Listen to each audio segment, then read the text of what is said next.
The crash in the forest, the night was quiet. No wind, no sound. Only the stars above the forest watched silently. Then suddenly, boom! A fireball shot across the sky and crashed into the deep woods. Trees shook. Birds flew in panic. The ground trembled. Not far away, a man named Daniel looked up from his cabin window. He was alone, sitting in the dark with a cup of cold coffee. He hadn't spoken to another person in months. His eyes were tired, his face unshaved. But when he heard the explosion, something in him woke up. He stood up, grabbed his old military jacket and slung his flashlight over his shoulder. From a dusty drawer, he pulled out a small med kit, just in case.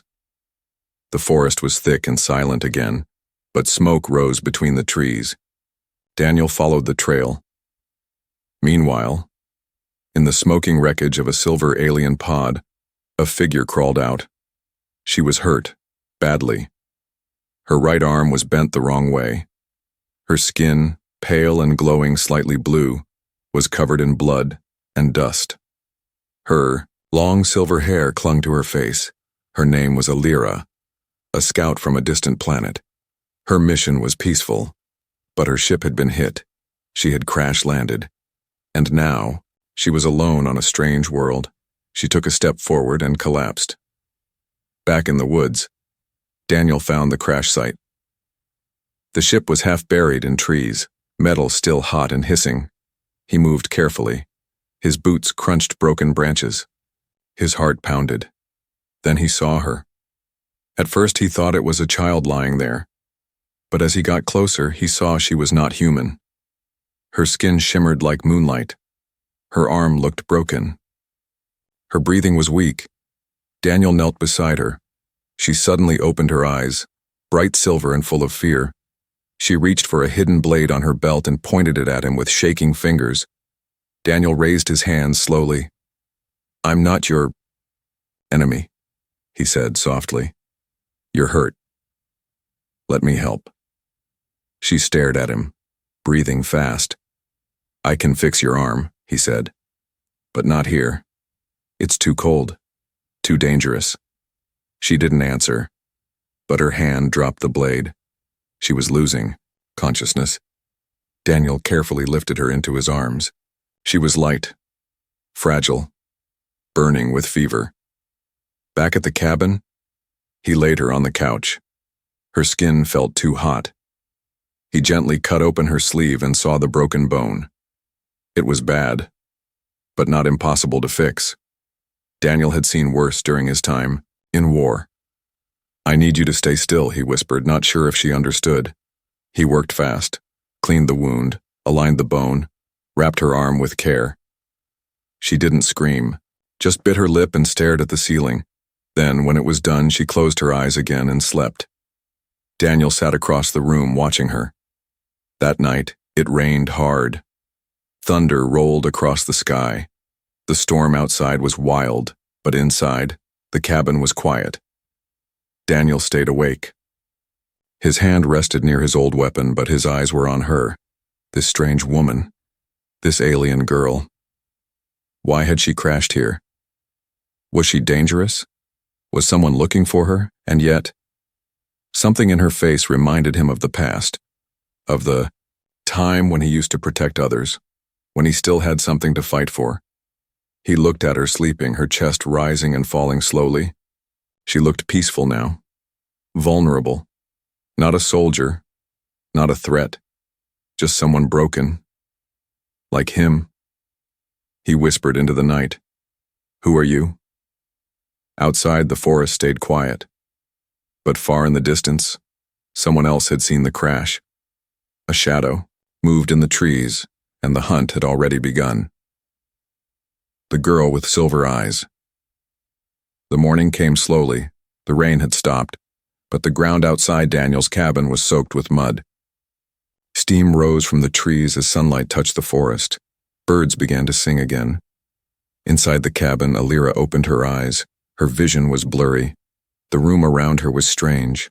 Wooden walls, shelves full of old tools, the smell of smoke and something warm. She tried to move, but her right arm didn't respond. It was wrapped tightly, held in a sling. She sat up fast, panic in her chest. Then she saw him. Daniel sat across the room on an old chair, half asleep, holding a book he hadn't read. His eyes opened as she moved. "You're awake," he said, gently.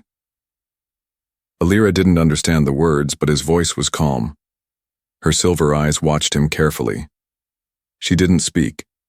Instead, she looked down at her bandaged arm, then at the blanket covering her. Daniel stood up slowly and poured some water into a cup. "You need this," he said, holding it out. She didn't take it. She just stared. After a long pause, Alira reached forward with her left hand and accepted the drink. She sipped it, then finished it in one go. Her body was starving for energy. Daniel smiled, just a little. "You're not from around here?" he said quietly. Of course she didn't answer, but the way she tilted her head, it showed she was listening. He pointed to himself. "Daniel." Then he pointed at her. She blinked. Then softly, her voice like wind over ice, she said, Leap, Ra. Alira, he repeated. "Nice to meet you." She gave a tiny nod. The day passed slowly. Daniel made food, simple soup. Alira watched everything, how he moved, how he cut vegetables with care, how he hummed a sad tune while stirring the pot. When he brought the bowl to her, she hesitated again. Then slowly she accepted it. "Careful, it's hot." She didn't understand, but when she touched the side, she pulled her hand back quickly. Daniel chuckled softly. "You'll learn," he said. Later. She stood by the window. Her arm was in pain, but she didn't show it. She looked at the forest with wide, searching eyes. Her mind raced. Was anyone looking for her? Or had they already given up? Daniel watched her from behind. "You're not the first lost soul to end up in these woods," he whispered to himself. That night, as the fire crackled in the fireplace, Alira sat on the floor watching the flames. Daniel sat nearby, slowly cleaning a piece of old tech from her ship that he had picked up. She pointed at it and said a word in her language, soft and musical. He looked at her. "Power core?" She said the word again, slower. He repeated it back. She smiled, just a little. Daniel turned toward his shelf, picked up a small notebook, and started drawing. He drew a tree, then a house. He pointed to each, saying the English. Words slowly. Tree. House. Then he gave her the pencil. Alira looked unsure. She hesitated. Then slowly she drew a circle with tiny stars around it. Daniel looked. "Planet?" he guessed. She nodded. He tapped his chest. "Earth." She nodded again, understanding. Then she drew another planet, her own. Different rings, strange moons. Daniel stared. "You're far from home," he said quietly. She looked into his eyes. So was he. That night, Daniel couldn't sleep. He stared at the old photo on the shelf, his wife and child, both lost in the last human war. He whispered to the darkness, "Why did you crash here, Alira? What did the stars take from you?" Unseen, Alira watched him from the hallway. She didn't understand all his words, but pain was a language she knew well. She returned to the couch and pulled the blanket over her again, but before closing her eyes, she looked once more at the man who had healed her. He was broken too. Far in the forest, a strange clicking sound echoed. Mechanical feet moved across the wet ground. A small drone with red eyes scanned the trail of her ship. It found burned branches, footprints, and a path leading to a wooden cabin. It sent a signal, and somewhere, something dangerous was now coming. Healing begins. The days passed slowly, but something had begun to change. Alira's body was healing. Her broken arm, once twisted and useless, now sat in a tight sling made from Daniel's old uniform cloth. He adjusted it every morning with quiet care. Each time her eyes followed his hands, but never with fear now. Only quiet curiosity. One morning she tried to stand alone. She failed. Daniel rushed to catch her before she hit the ground. She looked frustrated, her lips pressed tightly and silver eyes burning with pride. "Easy," he said, helping her back to the couch. "You're not built for speed, just yet." Alira didn't know the words, but his tone was kind. Her eyes softened. She hated feeling weak. On her planet, she was trained. She had led scouting missions. Her body had never betrayed her until now. But Daniel, he never treated her like a burden. That afternoon, she tried to help him. He was outside chopping firewood. When he came back, inside he found her sweeping the floor, awkwardly, using her left hand. He froze in the doorway, watching her. She turned, caught him staring, and quickly dropped the broom. Daniel smiled. "You're not supposed to be moving that much." Alira shrugged and tried to hide her embarrassment. Then, for the first time, she said a full sentence in English. "I want help." Daniel blinked. She had been listening, learning. He gave a soft laugh. "Then help me fix that old generator." "Alien girl!" They spent hours together in the workshop behind the cabin. Daniel brought out her ship's broken tech, laying pieces across the bench. Wires, crystals, strange shapes she could name, but he couldn't. He pointed at a glowing coil. "What's this do?" Alira answered in her language, then repeated it slower in English. "Power. Bind core." Daniel tried to say it too. "Power bint core?" She laughed, a real laugh. Clear, gentle, short. But the first sound of happiness he'd heard in that cabin in years. Daniel looked at her and smiled without even realizing it.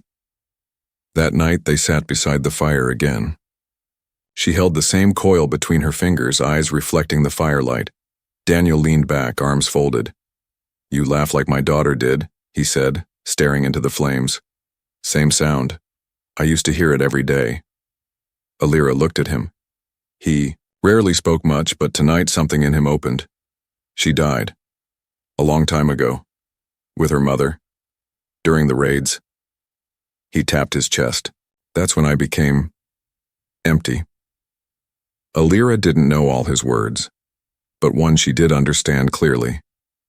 Empty.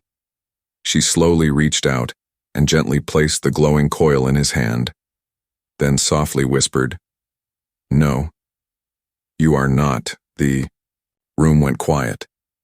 Daniel looked at her, surprised.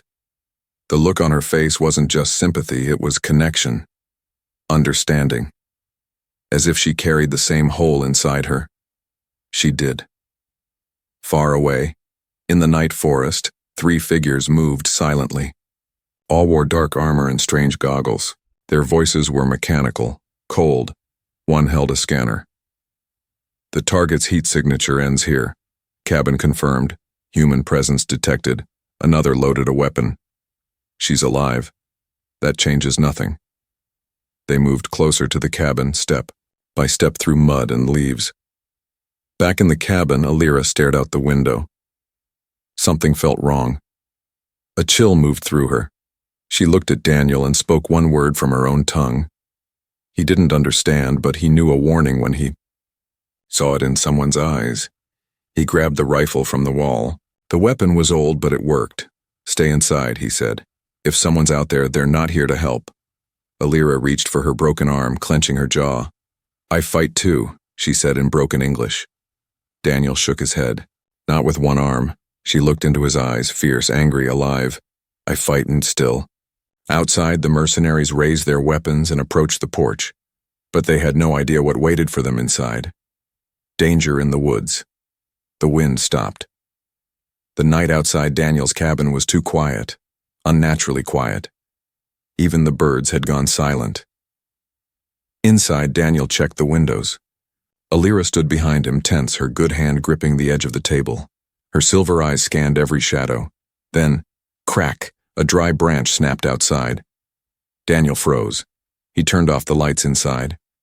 Total darkness filled the room, except for the soft red glow from the alien power coil on the table. He picked up his rifle and moved to the door. Alira grabbed his arm. "No, not alone." Daniel looked at her. She was still weak. Her right arm was bound tight, but her eyes said one thing clearly. She would not hide. He gave a single nod. Stay behind me. Outside, the forest swayed as three dark figures closed in on the cabin. Each wore black armor, faces covered by glowing red visors. One raised his scanner. Two life forms, one human, one alien, both inside.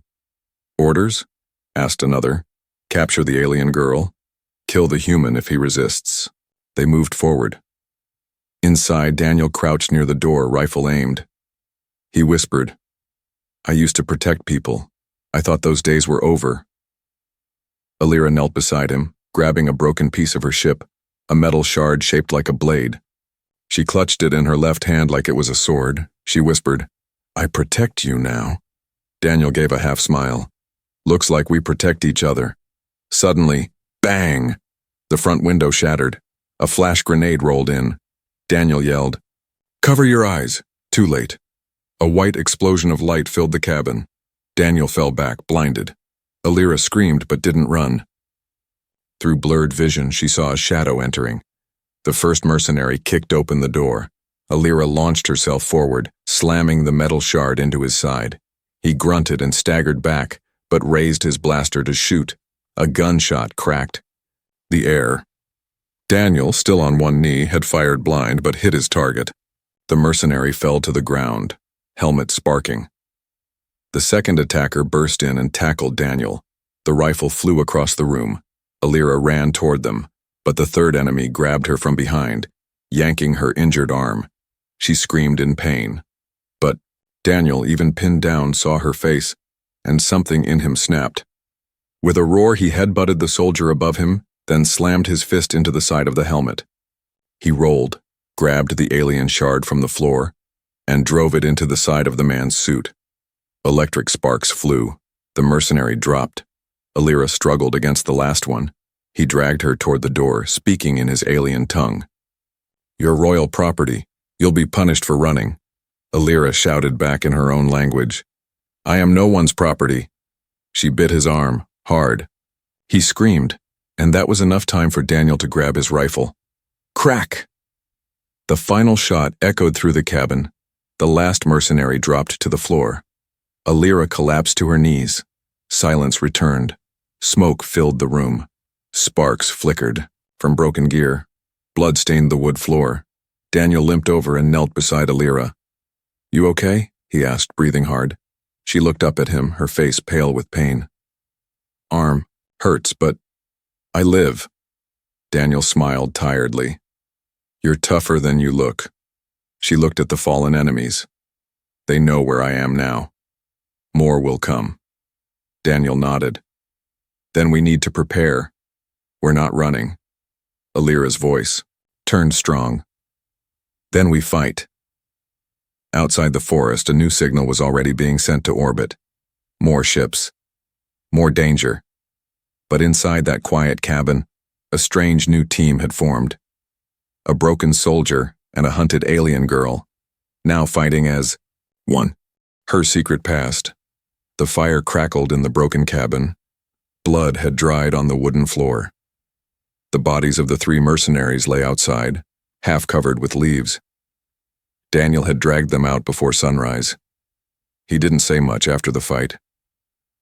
Alira sat on the steps, her injured arm wrapped tighter, staring at the stars fading in the morning sky. Her silver eyes didn't blink. She knew this peace wouldn't last. Daniel poured water into a pot and placed it on the fire. His face was tired, bruised, but his hand still moved with purpose. He didn't look at her. Finally, she broke the silence. They will come again, stronger. More weapons, more hunters, I figured, Daniel replied without turning. She swallowed hard. Her throat was dry. I should leave. Daniel stood. His voice was low. Leave and go where? Alira looked away. They chase me across systems. I am not just a scout. Daniel finally turned, eyes narrowed. Then what are you? She was quiet for a long moment. Then she whispered, I am royal born. Daniel blinked. What? Alira looked at him. Her voice had no pride in it, only shame. My mother is High Council Judge. Father was Warrior Chief. I was meant to follow, but I disobeyed. What did you do? She looked down at her wrapped arm. I helped humans. During the border raids, I let captives go. I healed enemy children. I was told, loyalty is law. But my heart, it broke that law. Daniel sat down across from her, stunned. So they marked you as a traitor? She nodded. They called it betrayal. I call it mercy. Daniel was silent. For the first time, he saw her not just as a visitor from the stars, but as someone just like him, someone who broke inside a war. She stood and walked to the edge of the cabin, looking into the trees. I ran. Took a small ship. They hunted me. I thought, maybe I'd die in the stars. Then she turned to him. But you found me. Daniel swallowed hard. I wasn't looking to find anyone. Alira stepped closer. But you still helped. You fixed my arm, protected me. You could have left me there. I know what it feels like, Daniel said, eyes distant. To be broken, to feel like the world doesn't want you anymore. He stood and walked over to a shelf, pulled out a small photo, a woman and a child. My wife Sarah and my daughter, May. Alira stepped forward slowly. They died when our colony was attacked. I couldn't save them. I've been hiding ever since. From people, from life. His voice cracked. I gave up. Alira reached out and placed her hand over his. You didn't give up, she said softly. You saved me. Daniel looked at her. For the first time, no wall stood between them. No fear. No armor. Just two people. One human. One alien. Both carrying invisible scars. Suddenly, a beep. The broken tech on the table lit up. Daniel spun around.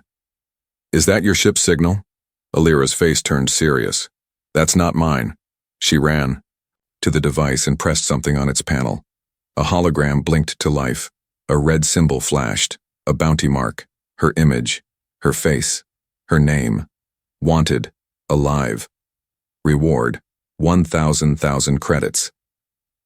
Daniel stepped back. They put a price on you. Alira stared at it without emotion. They fear what I know. If I survive, their truth dies. Daniel looked at her, firelight flickering in his eyes. Then we don't let them take you. He grabbed a pack from under the floorboards, inside weapons, maps, and an old radio. You're not the only one with a past, Alira. I wasn't just a soldier. I used to lead rescue missions. I know where we can go. Alira looked surprised. You want to run with me? Daniel smiled. No. I want to make them regret ever hunting you. Alira's eyes burned bright. She stepped forward and said, Then I stand with you, soldier to soldier, heart to heart. Far above the planet, a massive ship received the bounty update. A shadowy figure smiled as her red eyes focused on Alira's face. She's still alive. Excellent. Prepare the hunters. A bond beyond species. The wind blew gently across the cabin roof, but inside the air was heavy. Daniel and Alira sat across the table. Between them lay the glowing alien beacon, still pulsing slowly like a beating heart. The red bounty message had faded, but its warning remained. They both knew. More were coming, and soon. Daniel folded out a map of the surrounding area, one from his old military days. He pointed at the northern mountains. There's an old mining tunnel here, abandoned years ago. No scanners, no satellites. If we move fast, we can hide. Alira leaned over the map, her eyes glowing softly. And if they follow? Daniel met her gaze. Then we make our stand there, on our terms. She nodded slowly. Then her hand brushed his without meaning to. He didn't pull away.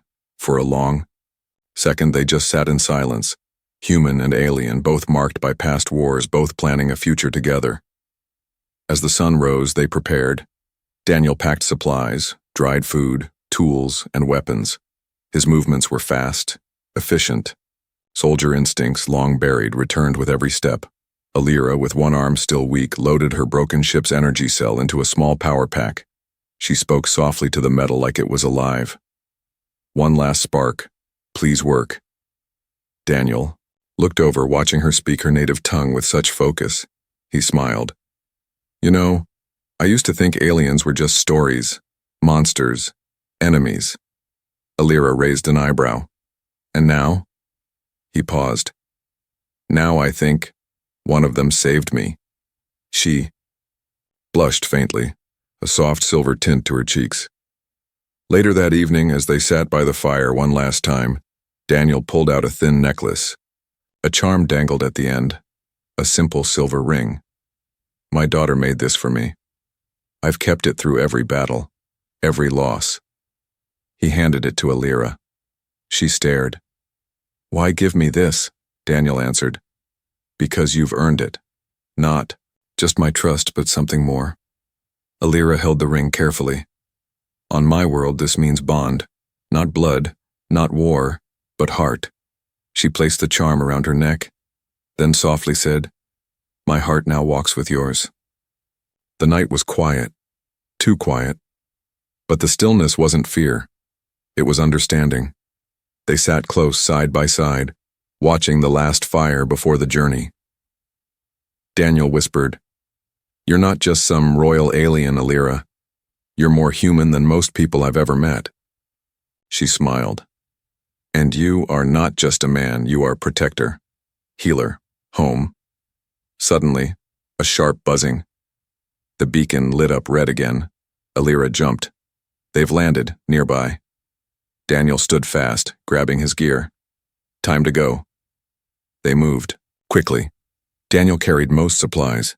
Alira, limping slightly, followed close behind. Her eyes scanned the skies. The bond between them had become stronger than fear. Before entering the woods, Alira turned one last time to look at the cabin. She whispered, "Thank you for giving me a place to begin again." Then she ran into the shadows beside him. In the sky above, the alien warship hovered silently behind the clouds. Inside, a tall woman in black armor watched their trail through drone feeds. Her eyes glowed cold. "Let them run," she said. "Let the traitor think she is safe." She crushed a small hologram of Alira in her fist. "We'll take them both alive." She mended his heart. The mountain winds howled like ghosts. Far beneath the cliffs, hidden inside the dark tunnel of an abandoned mining cave, Daniel and Alira sat in silence, their backs against the cold stone, their breaths visible in the air. Outside, the forest trembled. Enemy dropships had arrived. Alira gripped the alien blade in her good hand. Daniel checked the last energy cell in his old rifle. Both knew they might not survive the night, but neither ran. Not anymore. Daniel looked over at her. "We could try to escape again." Alira shook her head. "They will chase me forever. This ends now." Daniel gave a bitter smile. "You always talk like a soldier." She looked at him. "So do you." For a long moment, they said nothing. Then Alira took the small silver ring around her neck, the one Daniel had given her, and placed it gently into his hand. "This means I trust you," she said softly. "Even if I fall, you must live." Daniel clenched the ring. "Not happening. We fight together, or not at all." Suddenly, a metallic sound echoed down the tunnel. Heavy boots, lights, voices in alien tongue. Alira and Daniel stood side by side. From the darkness, a shadow stepped forward. It was Commander Severin, the elite hunter sent by the royal family. Her armor was sleek black, her face hidden behind a red glass mask. She raised a hand. "Alira," she said coldly, "you were born of royal blood. Your actions are shameful. Come quietly, and the human may live." Alira stepped forward. "I come from honor, not shame, and I will never kneel to killers again." Daniel raised his weapon beside her. "She's not alone." Commander Severin scoffed. "You protect her? A traitor? A broken alien girl?" Daniel's voice was calm but strong. She may be broken, but so am I, and we've put each other back together. Without warning, blasters fired. Daniel and Alira dived for cover. The fight was fast. Explosions rocked the stone walls. Daniel took out 2 soldiers with precise shots. Alira moved like lightning, her blade slashing as sparks flew, but they were outnumbered. Daniel was hit in the shoulder. He fell, groaning in pain. Alira screamed his name and charged toward him, but Commander Severin blocked her path. "You disgrace. Your bloodline," Severin snarled. "You side with a human?" Alira stood tall. "I don't just side with him, I love him." And then, she triggered her last remaining alien tech. A glowing pulse shot from her chest, her beacon crystal, emitting a shockwave that sent enemy soldiers flying back. But it drained her. She fell to her knees beside Daniel. He looked up at her, blood on his face. "You didn't have to do that." Alira held his hand tightly. "Yes, I did." The battle was over. Smoke filled the tunnel. Only the 2 of them remained conscious. Outside, lights flashed. A second ship arrived, but this time it wasn't enemy soldiers. It was Alira's loyal ex-unit, the few who had secretly followed her message through the beacon. They had come, not to capture, but to protect. Later, as Daniel lay on a stretcher, Alira beside him, a medic tended his wound. He looked at her weakly. "So, what now?" Alira smiled, her voice soft. "You fixed my arm." Daniel grinned. "Yeah. And you? You mended my heart?" She finished. Weeks later, a small house stood on a peaceful alien planet. Outside, 2 chairs faced a glowing lake. One held a human man with a healing scar, the other a silver-eyed alien woman resting her head on his shoulder. No war, no fear, only peace. Only the bond that had survived 2 broken souls and proved to the galaxy that love has no species. The end.